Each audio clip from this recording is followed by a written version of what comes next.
Fearless Disease. Fearless Disease fam, today we expose the truth they hate to hear. Like right now, if you are ready. Very, very interesting debate or interview between Piers Morgan and Nick Fuentes. Nick Fuentes has been a wrecking ball in the political movement. Not just his commentary, but his words. They are very intriguing, as they say. Some people call it a Semite, or how they say it, a racist, socialist, a sexist, whatever he is. People don't like him, but for some reason, his growth in the social media realm has been phenomenal.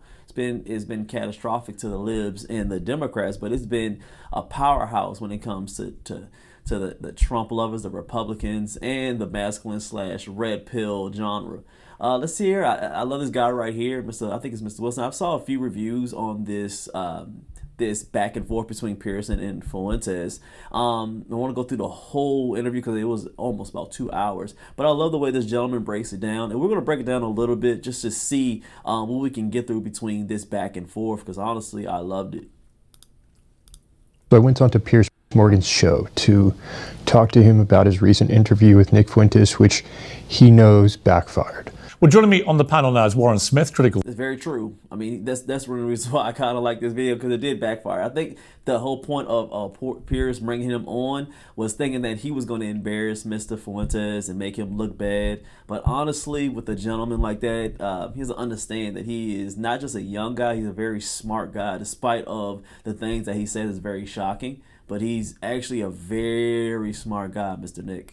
Thinker and founder of the Secret Scholar Society, Andrew Wilson, host of The Crucible. And this episode is brought to you by CashApp, the largest prediction market in the U.S. I'm using that to look at the data. Made me look. Let's see, but once he gets to the sponsors, get through here. Piers Morgan tried his best, but his hardball interrogation made me look even better than Tucker's wildly criticized. That's very true. Let's see what he had to say. Piers Morgan tried his best, but his hardball interrogation made me look even better than Tucker's wildly criticized softball interview.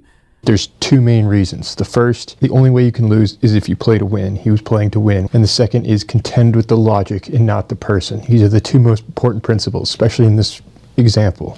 I think it's important, though, if you want to achieve the ideal outcome, it is important to actually genuinely be trying to gain a better understanding of his reasoning and in his arguments, and not just trying to win or embarrass, because in the long run, I think that will backfire and that will cause him to become bigger. So was Piers That was very true. We're in an era you can't really embarrass people as much as you think. I mean, even on the women's side, they can be half naked, they could be sluts, whores, whatever they want, and everybody praises them. There's no more shame in that. Likewise, when it comes to the other side, when you think that you can get rid of a person because you think that they're racist or sexist or just overall hateful sometimes, you can't cancel them no more, because words don't have meanings anymore. And unfortunately, it was done by one side. It was done by, they would say the liberal side, they would say the weaker side, they would say the beta side, they would say the Democrat side. But that whole side, and we're all divided as Americans depending on what side you want to be. But when you're on that left side and that softer side, when you don't want to have labels to certain words, they don't have any strength anymore. And I think that Nick took over that, and he did it beautifully during that interview, where if you even called him a racist, it had no merit to it. It had no strength. So in the end, people will look at it and understand that you didn't go against what he had to say as far as the statistics, what is going on in the American white, black, green, yellow, or purple, that he's correct about it. He didn't contend with those actual statistics and those truths that we go through every single day. That's what Pearson messed up. Trying to embarrass and win. Well, he says no. So look, I didn't seek out to win. I don't seek out ever to win an interview. Andrew Wilson jumps in and provides evidence. There was a part of the interview where you were very combative and you said you haven't even been laid and you're a virgin. This guy's a Roman Catholic. Right. Isn't he supposed to be a virgin until he's married? Isn't that part of your guys' faith? To be fair to him, Andrew Wilson made an interesting point that I had not thought about, which is the reality of doxing his dad. I didn't even realize he had said his full name. When he said it on the air that way. I want to go back to what Mr. Wilson had pointed out when he said that you made fun of him for being a virgin. I mean, he is a Roman Catholic, and him being of age about 26 to 27, I thought that Morgan would be able to congratulate him, seeing that Morgan claims to be a Christian or a Catholic. And I don't understand how we got into this round where even someone that is of the faith would make fun of a young gentleman that not even pride, I want to say pride, but openly lets everybody know that he's still a virgin. And he makes fun of him for being a virgin while he's being a Christian. That's very telling. Very telling. This is a person who has had people attempt to assassinate him. They have come to his house, shown up at his door, and tried to kill him. You also have to consider the fact that Nick is sitting there saying, why are you talking about my father if he doesn't share my argument? Because my father doesn't share my same views. And I'm here to talk about my argument. I think that's why when you bring up his dad, that's why he gets upset, because he's saying, look, man, I'm here. Let's talk. Why are you talking about my dad? Contend with my logic. I think it's a mistake to try and claim that Nick Fuentes. That's true, because I think Morgan loves to get a rouse off of people. He think that him calling him these racist, talking about him being a virgin, talking about his father, and actually saying his name, which was very disgusting as a reporter. It was very, very disgusting to do that because he's not a part of the argument. Him doing that was a way for him to get his feelings riled up and get him off his pivot.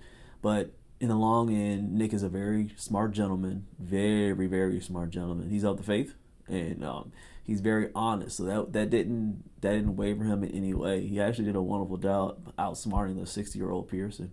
This does not want to be challenged. What Fuentes and his fans hate most is any accountability.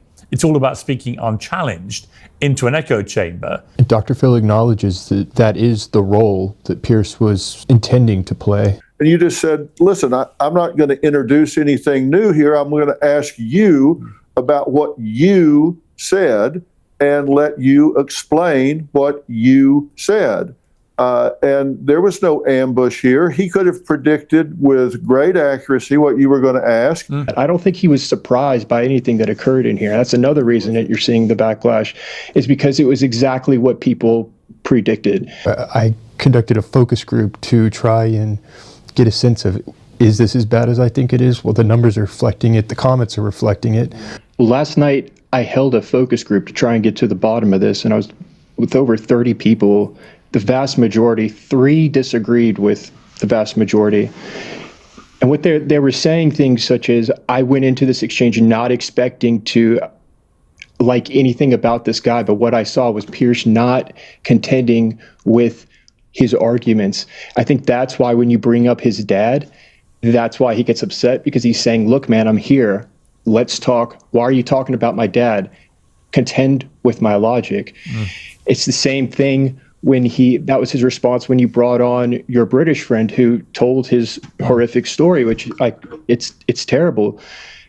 And you could disagree with his response to it, but I think he's saying, why are we? Well, I don't even know who this. He's correct. He's 100% correct. You want feelings instead of contending with the argument, and that's what emotional people do, especially on that side. They will not attack it, no matter if you bring a statistic, and no matter if it's 100% truth. They will not tend with the fact. They will not tend with the subject because it hurts their argument. It hurts the argument. The only way they can be able to flow and flourish in an argument or a debate is to try to push you and try to bring emotion into it instead of fact. And that's why people are slowly getting hip to this and they're not biting for it anymore. That's why Nick is always going to grow continuously. He's never going to stop growing. The red pill is not going to stop growing. The man's pill is not going to growing. Andrew Tate is not going to stop growing. None of these guys are going to go away because they're slowly realizing how stupid and how soft the other side is. People are tired of the fake. They're tired of being emotionally driven. They want to hear facts and they want to live life just 100% in truth. The dinosaurs of Morgan are going to die down, and unfortunately, people like Nick are going to grow. No matter if you like it or not, they will continue to grow. It's just the fact.